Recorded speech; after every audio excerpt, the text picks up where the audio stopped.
Thank you very much. When you talk about substance use and trafficking in Nigeria, as we speak, we still make reference to the National House Use Survey, which was conducted by UNODC in 2018, which put Nigeria drug use prevalence rate at 40.3%.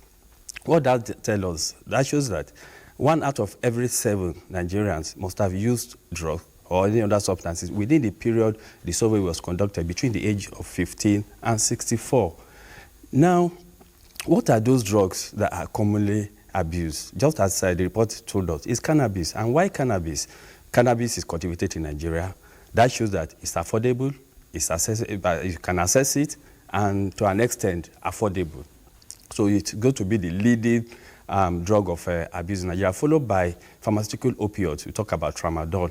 Then you talk about diazepam, other prescription drugs, and methamphetamine. And most people try to go into some of these pharmaceutical prescription drugs, either out of health challenge, maybe first prescription by medical personnel, and subsequently decide to take it. Some, out of pleasure, decide to take it. The first time is always a kind of a being pleasurable, which we say move from first time of taking the drug, probably experimental stage, to occasional use, regular use, dependency, and problematic substances, which is the core of the problem. And remember, substance use is a brain disease, according to WHO. It's a chronic brain disease, which is characterized by compulsive use of substance, despite, the negative consequences. And it's characterized by what we call lapse and relapse.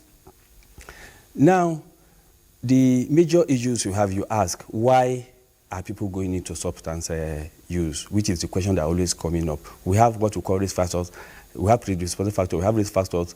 Now, what are those factors? We talk about peer influence, which is one of the leading factors that predispose young ones into substance use. Then we have poor parenting. Then you talk about poor parenting. Now we always talk about we should be practicing what we call purposeful and positive parenting. When you have poor parenting, definitely you will definitely be exposed to substances. Okay. Then you have. Go ahead. Okay, you have other risk factors like availability of the substance. Then the social media, which is one of the big factors these days that our youth are being exposed to, and they copy whatever they see on the social media, and it's definitely throw them into substance use. And remember, substance use is dynamic and it's evolving. It keep on changing. There are new psychoactive substances that keep on coming up. Okay. Yes. So the essence and what especially the agency is laying emphasis on is prevention in terms of sensitization, awareness, and advocacy. Okay, we'll